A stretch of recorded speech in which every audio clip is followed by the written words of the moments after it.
সেদিন রাতটা ছিল অদ্ভুত নীরব। আকাশে চাঁদ নেই, শুধু কালো মেঘ আর হালকা ঠান্ডা বাতাস। আমি গ্রামের বাড়িতে একা ছিলাম। বাড়িটা অনেক পুরনো, দাদার আমলের। সবাই বলে এই বাড়িতে নাকি কিছু একটা আছে, কিন্তু আমি এসব বিশ্বাস করতাম না। রাত প্রায় 12টা। হঠাৎ করেই উপরের ঘর থেকে শব্দ এলো, ঠক ঠক ঠক, যেন কেউ ধীরে ধীরে হাঁটছে। প্রথমে ভাবলাম হয়তো ইঁদুর বা বেড়াল, কিন্তু শব্দটা এত ভারী ছিল যে সেটা কোনো ছোট প্রাণীর হতে পারে না। আমি সাহস করে হাতে টর্চ নিয়ে সিঁড়ি দিয়ে উপরে উঠলাম। সিঁড়িগুলো কেমন যেন কর্মর শব্দ করছিল, যেন অনেক দিন কেউ ওঠেনি। উপরে গিয়ে দেখি সব দরজা বন্ধ, কিন্তু শেষের ঘরটার দরজা একটু ফাঁক। ধীরে ধীরে দরজাটা ঠেলে খুললাম। ভেতরে ঢুকেই একটা ঠান্ডা বাতাস আমাকে ছুঁয়ে গেল। ঘরটা একেবারে অন্ধকার। টর্চের আলো ফেলতেই দেখি ঘরের মাঝখানে একটা পুরনো চেয়ার, আর তার ওপর কেউ বসে আছে। আমার বুক ধকধক করতে লাগল। আলোটা ঠিক করে ফেলতেই দেখি ওটা একজন বৃদ্ধ। সাদা ধুতি, লম্বা চুল, আর চোখ দুটো একদম ফাঁকা। তিনি ধীরে ধীরে মাথা তুললেন আর আমার দিকে তাকালেন। তুমি এখানে কেন এসেছ? তিনি কর্কশ গলায় বললেন। আমি কিছু বলতে পারছিলাম না, গলা শুকিয়ে গিয়েছিল।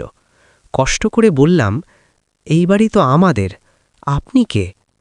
বৃদ্ধটা হালকা হেসে বললেন, এই বাড়ি তোমাদের? না, এটা আমার। আমি এখানেই মরেছি। আমার শরীর কাঁপতে লাগল। আমি পিছিয়ে আসতে চাইছিলাম, কিন্তু পা যেন নড়ছিল না।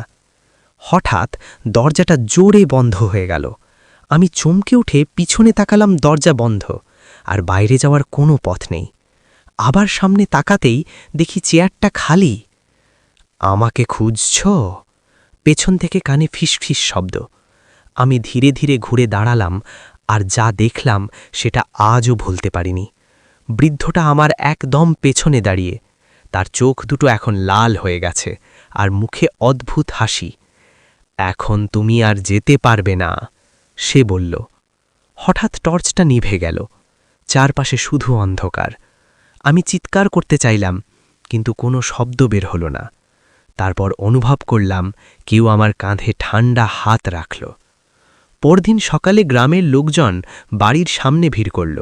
তারা দরজা ভেঙে ভেতরে ঢুকে দেখল আমি মেঝেতে অচেতন হয়ে পড়ে আছি।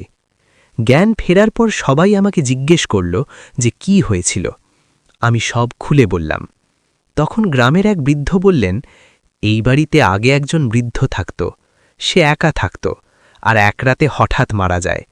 তারপর থেকেই নাকি সে এখানে ঘোরে। আমি আর কখনো সেই বাড়িতে যাইনি, কিন্তু গল্প এখানেই শেষ নয়।